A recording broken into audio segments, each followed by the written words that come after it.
વડોદરા મહાનગરપાલિકા દ્વારા સમાજ સુધારક અને પ્રખર વિચારક રાજારામ મોહન રાયની જન્મજયંતિ નિમિત્તે તેમની પ્રતિમાને પુષ્પાંજલિ અર્પણ કરી શ્રદ્ધાંજલિ આપવામાં આવી છે। આ કાર્યક્રમ દરમિયાન ડેપ્યુટી કમિશનર અક્ષય બુડાનિયાના વરદ હસ્તે પ્રતિમાને પુષ્પાંજલિ અર્પણ કરાઈ હતી।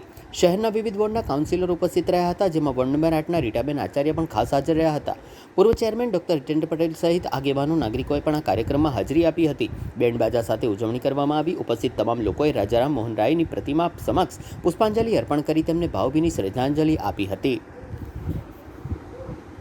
આજે વીએમસી દ્વારા માનનીય કાઉન્સિલરશ્રીઓ અને પૂર્વ સ્ટેન્ડિંગ સમિતિ ચેરમેનશ્રીની અધ્યક્ષતામાં અહીંયા રાજા રામ મોહન રાયજીના જન્મતિથિ નિમિત્તે એમને સન્માનિત કરવામાં આવે છે, એમને યાદ કરવામાં આવે છે અને માલાર્પણ કરવામાં આવે છે। રાજા રામ મોહન રાયજી દ્વારા બ્રહ્મો સમાજની સ્થાપના કરવામાં આવેલ હતી। બ્રહ્મો સમાજ દ્વારા ઘણા બધા જે અંગ્રેજોના સમયમાં આપણે ત્યાં જે કુપ્રથાઓ હતી, સતી પ્રથા હતી, અંધશ્રદ્ધા હતી, એને દૂર કરવા માટે, સમાજ સુધાર કરવા માટે ઘણા બધા મોટા કામો કરવામાં આવેલ છે।